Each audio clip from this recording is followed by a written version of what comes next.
When I first landed in this foreign land, I was completely alone. No job, no savings, and not even enough to survive more than a few days.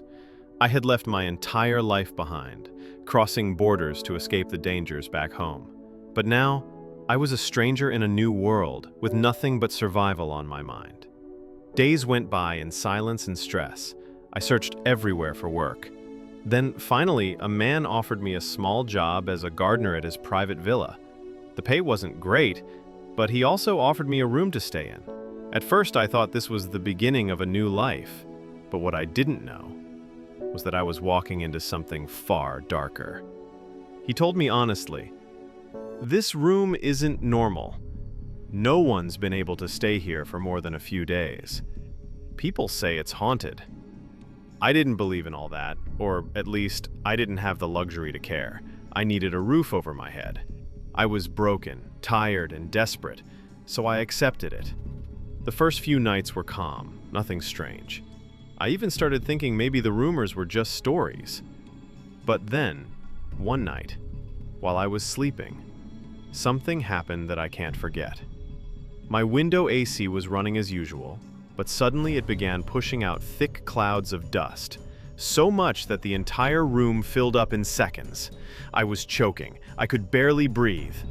Terrified, I ran outside, gasping for air. My whole body was shaking. I sat on the steps outside, too scared to even look back. After what felt like forever, I forced myself to go back inside, and what I saw left me frozen.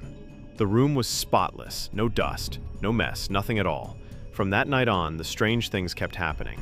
I would be fast asleep, and my blanket would suddenly be ripped off. Other times, I'd feel hands pulling at my feet, cold, invisible hands. Sometimes I heard whispers. Other nights, shadows moved across the walls, even though the lights were off. I was exhausted, mentally and physically. I started questioning everything. Is this what my life has come to? I've run from death only to live with ghosts? But just when I was on the edge of giving up, a close friend came to visit. He saw the state I was in and handed me a folded paper. On it were some verses, spiritual words he told me to hang on my wall and recite daily. Desperate for peace, I followed his advice. And just like that, the nightmares stopped. The voices went quiet. The room became normal. That room, the same place that once felt like hell, finally became a shelter. With time, things started to settle. I was working, I had a roof, and for the first time in months, I could sleep peacefully. But still, there's one pain that never leaves me. I can't ever go back to my homeland. Too many eyes are still looking for me, not to welcome me, but to finish what they started. This is the price I paid for survival. Not just losing home, but living in exile, forever looking over my shoulder.